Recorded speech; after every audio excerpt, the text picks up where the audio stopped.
Covid before, Covid after మనం ఒక ఎరా అనొచ్చు. రెస్పిరేటరీ ఇన్ఫెక్షన్స్ అండి, అంటే second leading cause of death గా మారింది. Respiratory infections third leading cause of death అని మనం చెప్పొచ్చు. మనము కొంచెం నేచర్కి కనెక్ట్ అయ్యి ఎక్కువగా మనం పార్కులు కానీ వీలైనంత మటుకు ఇంట్లో కెమికల్ యూసేజ్ అనేది మనం తగ్గించుకోవాలి. వాతావరణం కొంచెం చల్లబడగానే సైనస్ వచ్చేస్తుంది, ఇలాంటి వాళ్ళందరూ కూడా. సో ఇమ్యూనిటీ వీక్ ఉన్న వాళ్ళు అశ్వగంధ కానీ మంచి మంచి లైఫ్ స్టైల్ మనం పాటించడం వల్ల చాలా మటుకు ఈ ఇన్సిడెన్సెస్ అవాయిడ్ చేయొచ్చు. అండ్ దీన్ని అధిగమించి మనము ఈ మరణాల శాతం మనం తగ్గించుకోవచ్చు. ప్రేక్షకులకు నమస్కారం, నేను మీ డాక్టర్ పిఎస్ సాగర్. నేను acupuncture and functional rehabilitation specialist. So ఈ రోజు మనం తీసుకుంటున్న టాపిక్ వచ్చేసి రెస్పిరేటరీ ఇన్ఫెక్షన్స్ అండి. అంటే మనం చూసుకుంటే కోవిడ్ బిఫోర్, కోవిడ్ ఆఫ్టర్ మనం ఒక ఎరా అనొచ్చు.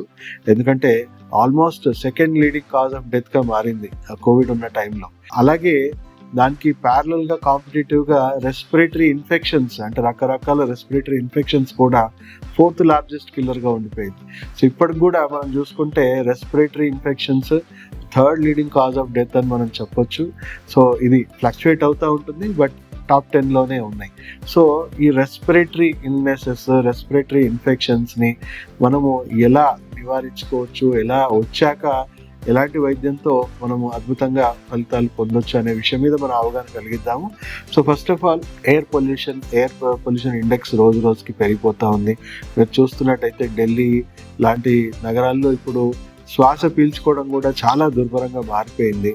సో అలాగే పట్టణ ప్రాంతాలు ఎక్కడైనా కూడా చూసుకుంటే మనకి లంగ్స్ అనేవి చాలా ఆల్మోస్ట్ ఒక 30%, 40% లంగ్ కెపాసిటీ తగ్గిపోయిందని చెప్పేసి అన్ని రిపోర్ట్స్ చెప్తా ఉన్నాయి. సో ఈజీగా మనకి రెస్పిరేటరీ ఇన్ఫెక్షన్స్ రావడానికి మన లంగ్స్ చాలా వీక్గా మారిపోయాయని అని చెప్పొచ్చు. సో దాన్ని నివారించుకోవడానికి ఫస్ట్ మనం ఎక్కువగా చెప్పాలి అంటే, చాలా మందికి తెలియని విషయాలు ఏంటంటే బయట కంటే మన ఇంట్లోనే ఎక్కువ ఎయిర్ పొల్యూషన్ ఉందని మనం చెప్పొచ్చు. ఎందుకంటే మనం రకరకాల పెయింట్స్ వాడుతున్నాం, సిమెంట్ లాంటి పదార్థాలతో మన కన్స్ట్రక్షన్స్ చేసుకున్నాం. సో అండ్ మనము వెంటిలేషన్ కూడా ప్రాపర్గా లేకుండా ఉండడము, ఏసీలు లాంటివి ఎన్నో వాడుతూ ఉన్నాం. సో ఎయిర్ ఇంటర్నల్గా బయట కంటే కూడా మనకి ఎక్కువగా పొల్యూషన్ ఇంట్లోనే ఉందని చెప్పే విషయం అందరూ తెలుసుకోవాలి. సో మనం ఎయిర్ క్వాలిటీ ఇంప్రూవ్ చేసుకోవడానికి మనము కొన్ని రకాల ప్లాంట్స్ అందుబాటులో ఉన్న ఇండోర్ ప్లాంట్స్, మన ఎయిర్ క్వాలిటీని ఇంప్రూవ్ చేసే ప్లాంట్స్, నేను వాటి నేమ్స్ చెప్పను, మీరే గూగుల్ చేసుకొని ఎలాంటి ఇండోర్ ప్లాంట్స్ మన ఎయిర్ క్వాలిటీని ఇంటర్నల్గా ఇంప్రూవ్ చేస్తుంది అనే విషయం మనం తెలుసుకొని మనము ఇంట్లో పెట్టుకోవాలి. సో అలాగే రకరకాల అయనైజర్స్ కానీ తర్వాత మనకి ఈ ఎయిర్ పొల్యూషన్ తగ్గించడానికి కూడా ఎన్నో పరికరాలు వచ్చాయి. కానీ దానికంటే బెస్ట్ ఏంటంటే ఇండోర్ ప్లాంట్స్ మనము ఏవైతే మన ఎయిర్ క్వాలిటీని ఇంప్రూవ్ చేస్తుందో, ఇంట్లో పొల్యూషన్ స్థాయిని తగ్గిస్తుందో దాన్ని మనం డెఫినెట్గా ఫాలో అవ్వాలి. అండ్ వీలైనంత మటుకు ఇంట్లో కెమికల్ యూసేజ్ అనేది మనం తగ్గించుకోవాలి. బయట ఎయిర్ పొల్యూషన్ అయితే ఖచ్చితంగా ఉంది, మాస్క్లు ఉన్నాయి, రకరకాల ఆప్షన్స్ ఉన్నాయి. మనం వీలైనంత మటుకు మనము రెస్పిరేటరీ ఇల్నెస్ తగ్గించుకోవడానికి వీటికి మనం దూరంగానే ఉండాలి. అండ్ వీలైనంత మటుకు ఎప్పుడు కూడా మనకు అవకాశం దొరికినప్పుడల్లా మనము కొంచెం నేచర్కి కనెక్ట్ అయ్యి ఎక్కువగా మనం పార్కులు కానీ లేకపోతే సిటీ నుంచి దూరంగా వెళ్ళి మనము ఫార్మ్స్ కానీ వాటిలో కానీ ఉండి కొంచెం క్వాలిటీ ఆఫ్ ఎయిర్ ఏదైతే ఉందో చేంజ్ అవ్వడం వల్ల కూడా మనకు కొంత ఇంప్రూవ్మెంట్ అవుతుంది. సో అలాగే చాలా మందికి ఇప్పుడు కోవిడ్ లాంటి వైరస్ ఇలాంటివి ఎన్నో వస్తున్నాయి. సో తట్టుకునే శక్తి సామర్థ్యం ఫస్ట్ మన రెస్పిరేటరీకి ఇష్యూస్కి ఉండాలి. ఓకే, అండ్ మనం వాతావరణం మార్పిడి వల్ల కూడా చూసుకుంటే కోల్డ్ ఎన్వైరన్మెంట్స్, వర్షాకాలంలో మనకు రెస్పిరేటరీ ఇల్నెసెస్ ఎక్కువ వస్తూ ఉంటాయి. తర్వాత ఈ వింటర్ సీజన్లో కూడా మనకు రెస్పిరేటరీ ఇల్నెస్ వస్తుంటాయి. సో తగు జాగ్రత్తలు తీసుకోవాలి. మన ఇమ్యూన్ సిస్టమ్ రెస్పిరేటరీ అంటే మనం చూసుకుంటే వర్షాకాలంలో మన రోగ నిరోధక శక్తిని పెంచుకోవాలి. మన చుట్టూ వర్షం ఏదైతే వాటర్ వల్ల రకరకాల పొల్యూటెంట్స్ మనకు చేరుతూ ఉంటాయి, అవన్నీ మనం లేకుండా చూసుకొని మన ఇమ్యూనిటీని బూస్ట్ చేసుకోవాలి. సో దానికి నేను చెప్తాను ఎలాంటి ఇమ్యూన్ బూస్టర్స్ వాడితే మంచిదని లాస్ట్లో నేను చెప్తాను. అలాగే ఎస్పెషల్లీ వింటర్లో మాత్రం విపరీతంగా ఎక్కువ అవుతాయి. ఎందుకంటే కోల్డ్ డ్రై ఎన్వైరన్మెంట్ మనకు క్రియేట్ అవ్వడం వల్ల మనము ఆ గాలి పీల్చుకోవడం వల్ల ఈ మన రెస్పిరేటరీ బ్రాంక్యూల్స్ ఇవన్నీ ష్రింక్ అవ్వడము, డ్రై అయిపోవడం వల్ల కూడా మనకి ఎక్కువ మందికి ప్రాబ్లమ్స్ వస్తూ ఉంటాయి. సో ఇమ్యూన్ సిస్టమ్ కూడా అందరికి ఒకేలాగా ఉండదు. ఒకరికి వీక్ ఇమ్యూన్ సిస్టమ్ ఉన్న వాళ్ళకి ఈజీగా ఇన్ఫెక్షన్స్ ప్రోన్ అవుతూ ఉంటారు.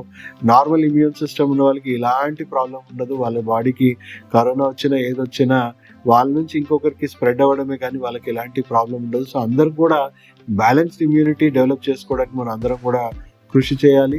తర్వాత ఆటో ఇమ్యూన్ సిస్టమ్ ఉన్న వాళ్ళకి అతి ప్రమాదకరంగా అని చెప్పొచ్చు. ఎందుకంటే వాళ్ళకి ఆస్తమా కానీ బ్రీతింగ్ డిఫికల్టీ ఇలాంటివి ఉన్న వాళ్ళకి అదే టైంలో వైరస్ బ్యాక్టీరియా వెళ్ళింది అనుకోండి, ఇమ్యూన్ సిస్టమే డ్యామేజ్ చేస్తుంది. అది చెప్పాలి అంటే కోవిడ్ టైంలో ఎక్కువ మందిని, దాదాపు 80-90% జనాల్ని చంపింది కరోనా కాదండి, ఆటో ఇమ్యూన్ డిసార్డర్స్ వల్లనే వాళ్ళ లంగ్స్ ఆర్గన్ డ్యామేజెస్ అనేవి జరిగి వాళ్ళు మరణాల శాతం పెరిగిపోయింది. సో ఇలా చెప్పాలి అంటే ఒక బ్యాలెన్స్డ్ ఇమ్యూనిటీ, అంటే ఎవరికైతే ఈ ఆస్తమా కానీ లేకపోతే hyper active immunity, allergic disorders ఉన్నాయో, అంటే వాతావరణం కొంచెం చల్లబడగానే సైనస్ వచ్చేస్తుంది, ఇలాంటి వాళ్ళందరూ కూడా వాళ్ళ ఇమ్యూన్ సిస్టమ్ని కంప్లీట్గా రీహాబిలిటేట్ చేసుకోవాలి. మీరు సెకండ్ లైఫ్ నేచర్ క్యూర్ హాస్పిటల్కి రండి. మీకు కంప్లీట్గా ఇమ్యూన్ సిస్టమ్ గట్ హెల్త్ మార్పిడి చేసుకునే ట్రీట్మెంట్ మీకు సజెస్ట్ చేస్తాం. దానివల్ల ఒక బెటర్ ఐక్యూ, బెటర్ హెల్త్ ఉన్న ఇమ్యూన్ సిస్టమ్ మీ బాడీలో డెవలప్ అవడం వల్ల, మీలో ఒక బ్యాలెన్స్డ్ ఇమ్యూనిటీ రావడం వల్ల మీ బాడీలో ఉన్న ఇమ్యూన్ సిస్టమ్ కంప్లీట్గా రెగ్యులేట్ అవుతుంది. అది వీక్ ఉన్నా ఇంప్రూవ్ అవుతుంది, ఎక్కువ ఉన్నా కూడా కంట్రోల్లో ఉంటుంది. దానివల్ల ఎన్నో రెస్పిరేటరీ ఇల్నెసెస్ మీరు రాకుండా మీరు జాగ్రత్త పడవచ్చు. అండ్ మీరు ఇంట్లో తీసుకోవాల్సిన ప్రికాషన్స్ కూడా ఆల్రెడీ చెప్పాం కదా, ఎయిర్ క్వాలిటీని వీటిని మనం ఇంప్రూవ్ చేసుకోవాలి. ఆబ్వియస్లీ ఇప్పుడు పొల్యూషన్ అంటే అందరం ఇప్పుడు సస్టైనబుల్ గోల్స్ వైపు వెళ్తా ఉన్నాం యునైటెడ్ నేషన్స్ ఇచ్చిన పిలుపు ప్రకారం. సో అన్ని రకాల పొల్యూషన్ ఏవైతే ఉన్నాయో మన ఆహారంలో కానీ, మనకి ఇండస్ట్రియల్ పొల్యూషన్ కానీ, మన కార్లు బైక్స్ అన్నిట్లో కూడా ఎలక్ట్రిక్ కానీ సస్టైనబుల్ వైపు మనం అందరం మలుతా ఉన్నాము. ఆర్గానిక్ ఫార్మింగ్ ఇవన్నీ కూడా మనము మొదలు పెడతా ఉన్నాం. సో ఒక దశాబ్దం అందరం కృషి చేస్తారే కానీ మనం వీటన్నిటిని మనము అధిగమించలేము. సో అప్పటి వరకు మాత్రం మనము something is better than nothing లాగా మన ఇంట్లోనే మనం కొన్ని చర్యలు తీసుకొని మన ఎయిర్ క్వాలిటీని మనం ఇంప్రూవ్ చేసుకొని, మనకు ఆల్రెడీ రెస్పిరేటరీ ఇల్నెసెస్ ఆల్రెడీ ఉన్న వాళ్ళకి సరైన వైద్యం తీసుకొని మనం చేసుకోవచ్చు. సో ఇమ్యూనిటీ వీక్ ఉన్న వాళ్ళు అశ్వగంధ కానీ పంచ తులసి డ్రాప్స్ అని మీకు దొరుకుతుంటాయి ఇవాళ రేపు. సో అలాంటివి కొంచెం బేసిక్ ఇమ్యూన్ బూస్టర్స్. అదే ఆటో ఇమ్యూనిటీ ఉన్న వాళ్ళు ఇలాంటివి ఏ ప్రయోగాలు చేయకండి.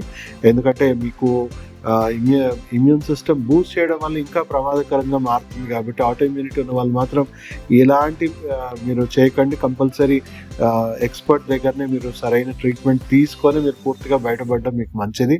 సో వీక్ ఇమ్యూనిటీ ఉన్న వాళ్ళకి మాత్రం బేసిక్ మనం ఫుడ్ మేము తీసుకుంటున్న ప్రతి చర్య మీ ఇమ్యూన్ సిస్టమ్ బూస్ట్ చేయడానికి హెల్ప్ అవుతుంది కాబట్టి డెఫినెట్లీ హెల్ప్ అవుతుంది. సో ఆల్మోస్ట్ చెప్పాలి అని అంటే కోవిడ్ అండ్ రెస్పిరేటరీ ఇల్నెసెస్ మనం తీసుకుంటే కూడా కడితే ఆల్మోస్ట్ రెస్పిరేటరీ ఇష్యూసే నంబర్ 1 కిల్లర్గా మనం చెప్పొచ్చు. సో రోజు రోజుకి పొల్యూషన్ ప్రమాదకర స్థాయిలో పెరుగుతూ ఉంది కాబట్టి దానికి కౌంటర్గా మనం కూడా కొన్ని చర్యలు మనం పాటించి, అండ్ ఇప్పటికి కూడా ఎయిర్ క్వాలిటీ వైజ్ చూసుకుంటే మనం అర్లీ మార్నింగ్ లేస్తే ఎయిర్ క్వాలిటీ ఇప్పుడు కూడా పాడవలేదు. సో అర్లీ మార్నింగ్ లేవండి, కొంచెం సేపు సన్ రైజ్కి ఎక్స్పోజ్ అవ్వండి, అండ్ మార్నింగ్ ఎయిర్ అనేది బ్రీతింగ్ ఎక్సర్సైజ్ ఇవన్నీ చేసుకొని మీ లంగ్ కెపాసిటీని, కపాలభాతి లాంటివి చేసుకొని మీ లంగ్ కెపాసిటీని కూడా మీరు కొంచెం పెంచుకోండి. సో ఇవన్నీ మంచి మంచి లైఫ్ స్టైల్ మనం పాటించడం వల్ల చాలా మటుకు మనం ఈ ఇన్సిడెన్సెస్ అవాయిడ్ చేయొచ్చు. అండ్ దీన్ని అధిగమించి మనము ఈ మరణాల శాతం మనం తగ్గించుకోవచ్చు. సో దయచేసి ప్రతి ఒక్కరింట్లో ఎవరికో ఒకరికి రెస్పిరేటరీ ఇష్యూస్ ఉన్నాయి. సో ప్రతి ఒక్కరికి అవేర్నెస్ వీడియో ప్రతి ఒక్కరికి ఇంటికి చేర్చండి, ప్రతి ఒక్కరికి అవగాహన కలిగించండి. దానివల్ల ఎన్నో ప్రాణాలు మనం కాపాడిన వాళ్ళం అవుతాం. సో దయచేసి ఈ వీడియోని ప్రతి ఒక్కరికి షేర్ చేయాలని కోరుకుంటూ సెలవు తీసుకుంటూ మీ డాక్టర్ సాగర్.